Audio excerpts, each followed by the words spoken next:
Hi, Dan. My name is Armen, and I'm a student at Cal State Northridge. And I've been wanting to be in the film and TV industry since I was like 15. Ever since I first got on the set, I was amazed by it. And I recently discovered like the development department. So I was wondering, could you explain a bit more what development is and like how someone would go about making a career out of it? Sure, Armin. The development department is actually the very, very first stage of production. It's before you hire anybody. It's when you are actually conceptualizing what it is that you want to do next. And there's a whole bunch of things that are involved in development. The number one thing is creativity. You want to have a project that is creatively viable. That's something that will cause an audience to say they really, really liked it and they'll definitely want to see it again. In regards to creativity, how much of development is business and how much of it is creativity? Here's the funny thing. One of my first mentors, and I don't know where he got this quote from, but used to always say that the problem with show business is that people will always obsess over one of the words and screw up the other one. Right. So it's a combination of both. The thing about the business part in relation to creativity is the business part creates limitation. And what limitation does is it begets more creativity. Absolute freedom in the arts is very, very devastating, actually. It leads to work that's not great. Whereas if you look at old Hollywood movies that were made under the production code, they got away with a lot of stuff, a lot of very mature content, simply because they had these limitations imposed on them. So as a student, what are some ways I can go about getting more hands-on experience with development at like companies and stuff like that? Well, if you were someone who wanted to get into development, the first thing is to really understand all of the different aspects of it, because there's a creative aspect, there's also a business aspect. The business aspect is to understand what it is that the company that you're working for is actually doing. For example, if you're working at a company that does first-run syndication action shows, which is where I was for a long time. What is first-run syndication? Exactly? It was the show that I worked on for a number of years was Baywatch, Right. which was similar to Xena and Hercules. Oh, okay.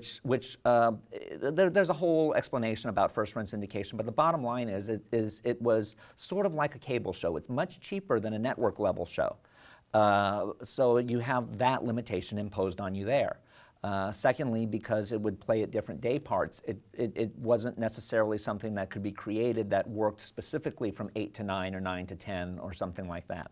So going back to the business thing, knowing that we were doing a first-run syndication show, it meant that the program had to be something that would attract people who were going to surf into it, as opposed to people who would appointment view it.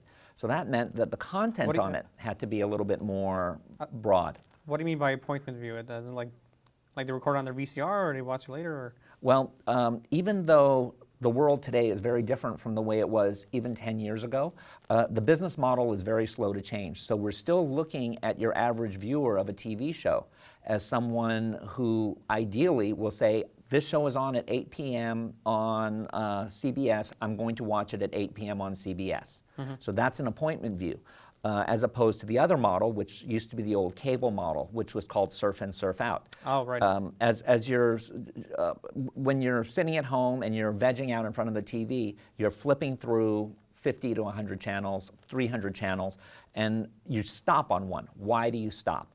And that's what a first-run syndication show was built around. What makes you stop? So in terms of business and creativity, what's the differences between a development at a major studio like Universal or Sony or whatever, and development at a smaller company like Blumhouse Productions or like New Regency or something like that? There's a world of difference. In a bigger studio, the development department is going to be highly compartmentalized. In a smaller environment, the development department will probably be all-inclusive. You might have one person looking at all different forms of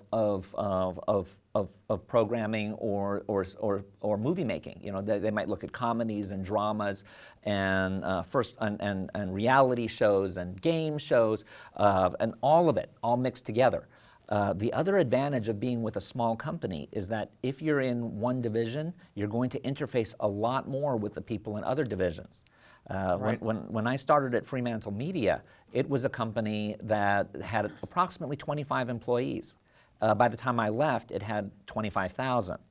And, but because I was with the company through many mergers and acquisitions, when it was small, I knew everyone who was in distribution. I knew everyone who was in marketing. I knew personally the people in physical production.